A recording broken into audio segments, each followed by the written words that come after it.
Last time. Now back to Everything Geek's Top 5. Hey, come on, buddy. Wake up. What just happened? Where am I? My room. You're me. Why are you me? Well, let me explain, man. And what the hell happened to my clothes? A, I'm subconscious, and B, last time your shit fucked the green screen, so you gotta deal with that, man. Okay, well then, fine. What the hell are you doing here then? I'm basically here to get your ass into gear. I'm tired of fucking you around with the little hints the last couple of episodes of Civil War. I'm telling you to get your ass into gear, do your top 5 Marvel Civil War, just like you planned, man. Okay, dude? You have problems with Civil War, deal with it. Ow! What the hell was that for? I'm doing this for a direct approach. Now come on, man. Snap out of it. You gotta do Civil War, dude. I don't even know what you're talking about, and please don't hit me again. Okay, fine. But you really need no other choice here, you know. Well, what do you mean? You'll see.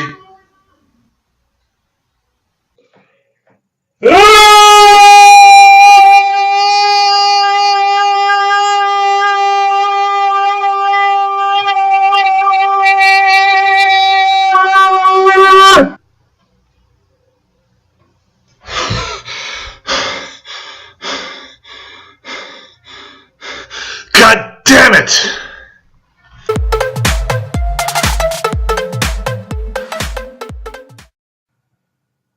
Hello fucking hello to everyone out there on YouTube. It's Everything Geek. Hawkblade, Geek of all trades, fanboy none, blah blah blah. I hate Civil War, I hate Civil War, I hate Civil War, I hate Civil War, I hate Civil War, I hate Civil War!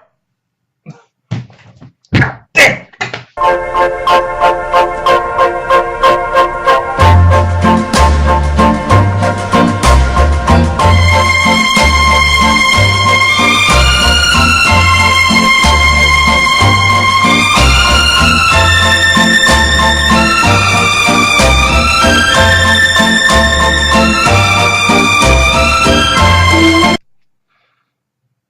Well, after taking a moment to collect myself,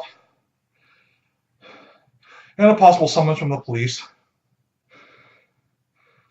I think I can go on.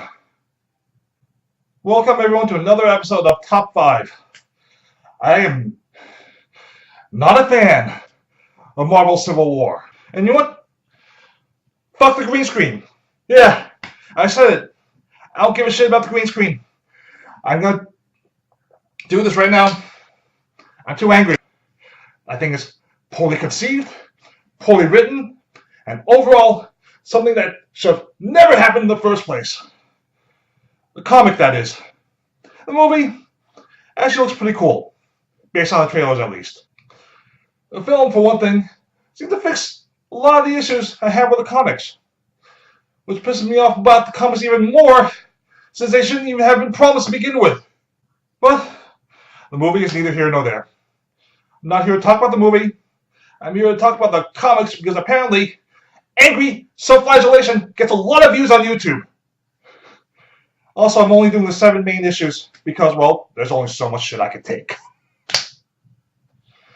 So, here we go. The top 5 reasons why I hate Marvel Civil War. Number 5. The basis of it all is not well thought out. Well, let's begin with what's all really about. The Superhuman Registration Act.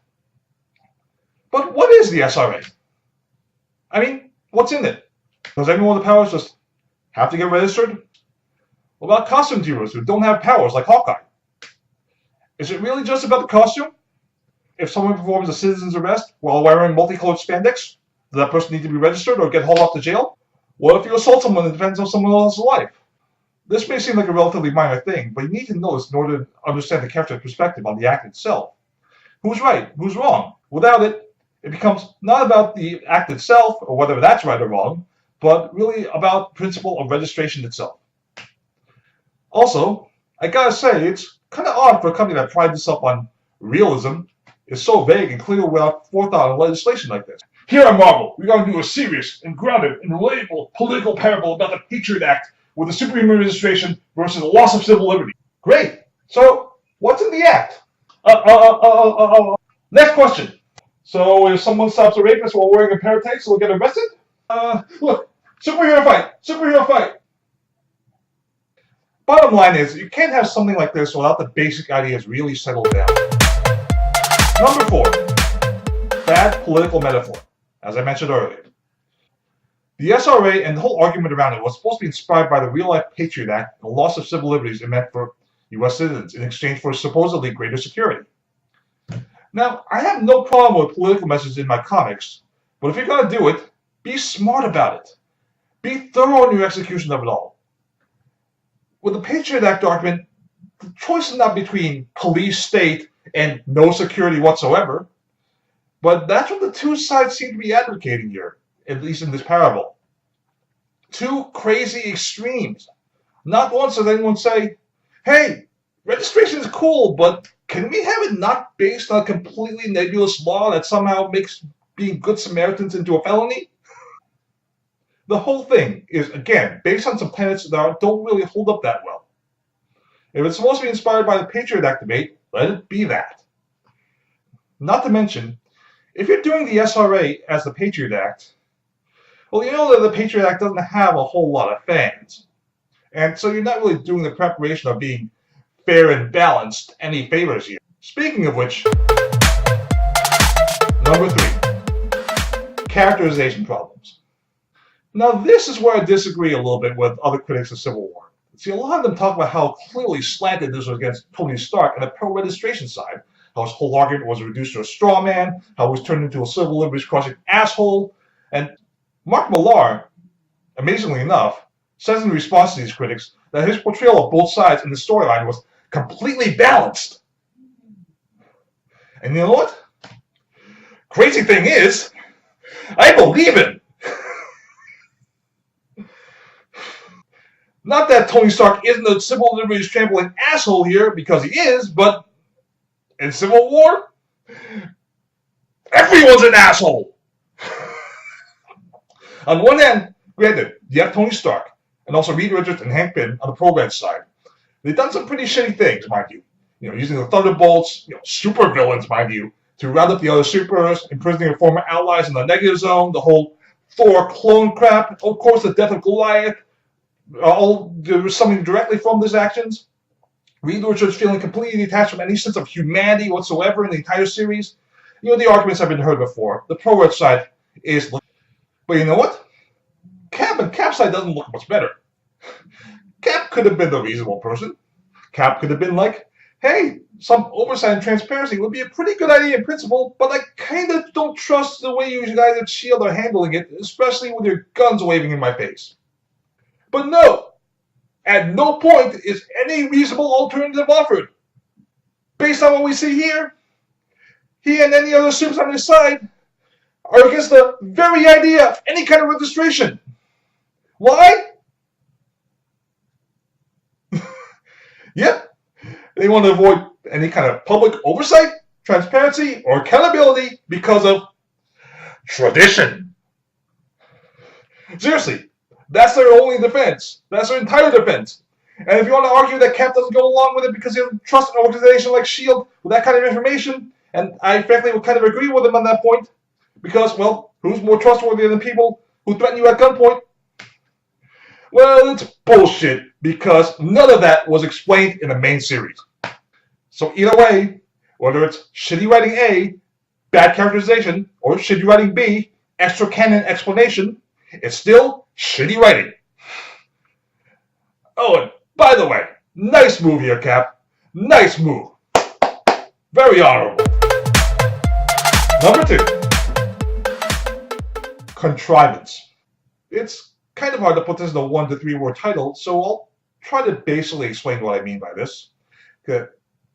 Everything is forced to go the way it goes, characters act the way they do, all just to create bullshit, contrived tension to sell a crossover of superheroes fighting each other. This is kind of an extension of the last one, but nothing here comes from rational, sane people doing rational, sane things. The only people on the pro-red side who question the ethics of what they're doing are Spidey and Sue Storm. And really, Spidey's the only one who kind of gets off looking pretty good here, and I'm kind of grateful for that. my favorite Marvel character, so good for him. Again, no one else offers reasonable alternatives on the anti-registration side. Hell, the anti-regs have Matt Murdock, a lawyer, on their team, and at no point does anyone consider fighting this in court, which, by the way, again, would have been the same thing to do. The civil rights movement wasn't just about civil disobedience. They also had lawyers on their side. There's no reason for it to go down the way it did.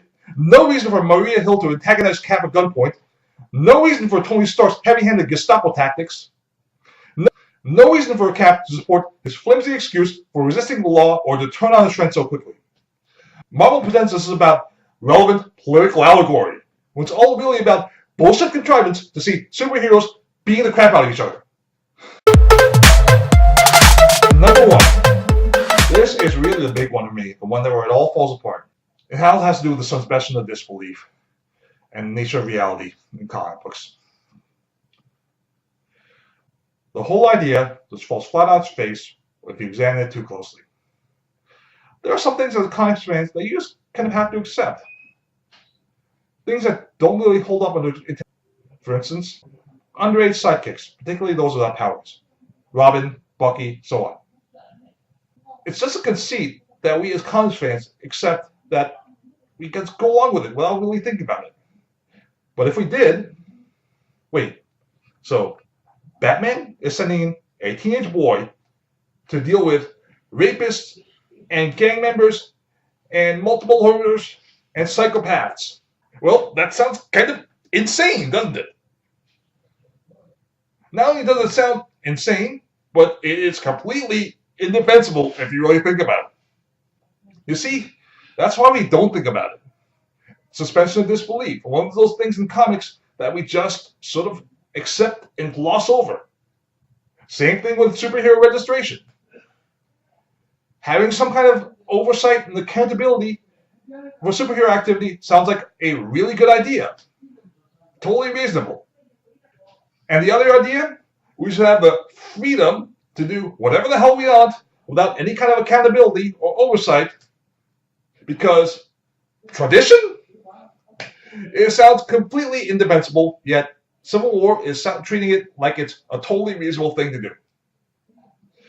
Can you imagine having the same debate about sidekicks? Batman, this is Commissioner Gordon. I'm here to arrest you for endangering the welfare of a minor. Sorry, Gordon, but I have freedom to defend Robin against violent criminals and psychopaths because of tradition. You know that's still illegal, Batman. If you're going to commit to examining superhero tropes like that, do it. But don't do it halfway. Think it through. Take an examination like that to its logical endpoint. And there have been comics to do that, to great success. Watchmen, for example. One of the great examples of political allegory examination of superhero conceits, and it's in part because it wasn't afraid to take it all the way through. It didn't care whether or not it would stand up to scrutiny. It just got to the place where it went because Alan Moore is unafraid to let things go to their inevitable, natural conclusion. Superheroes, if you think about it, are kind of weird. There are certain things that work in comics that, if you think about it, can't work in reality. That's why, for instance, you need to make changes when you adapt from one medium to the next. When reality crashes with tropes of fiction, reality wins. These tropes are exposed for the rather flimsy rationalizations that they are in an escapist fantasy world. But that's what's so great about them. The more grounded they may be, it moves us to a fantasy. Live vicariously through these heroes. They may have problems in their lives, dead family members, relationship issues, etc. But there's still a part of you that connects with them and wants you to make them want to be with them. However, that's all dependent on the critical at the very thing, a little bit of the fictional world on where it's set, just fall apart. If that's what you want, go for it, and go all the way. But don't pretend it's not happening. Is there another way? Yeah. You can create a world which clearly establishes that the rules are a little different. And accept the existence of a superhero like Batman, an otherwise realistic world, because they set forward a believable psychology of someone who will actually not to mention a scenario where he will be defeated. Cops and other public officials, in this case, are so bought by the mob that they need help from a vigilante like that. You need to set up the circumstances that makes the jumps in reality plausible. And still beyond that, you have to make sure that the characters act rationally given the scenario. This is why, believe it or not, I'm actually excited about the Captain America Civil War movies. For the trailer and post-credit scene, they give the sense that Cap has rational reason for existing. The fellow government still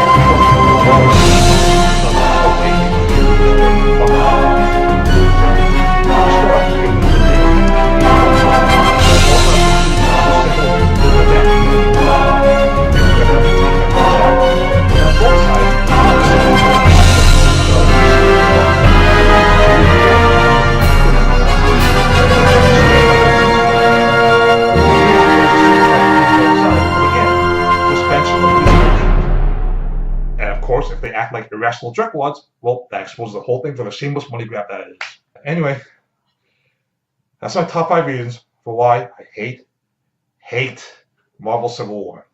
The comic, at least. I can't believe I got through that, but holy crap, that was painful. Anyway, feel free to disagree if you want, and you probably will. And if you want to, write in the comment section below. This is Hawk Flame, Geek of All Trades, Fanboy of None, and saying farewell until next time. You can continue to talk everything geek.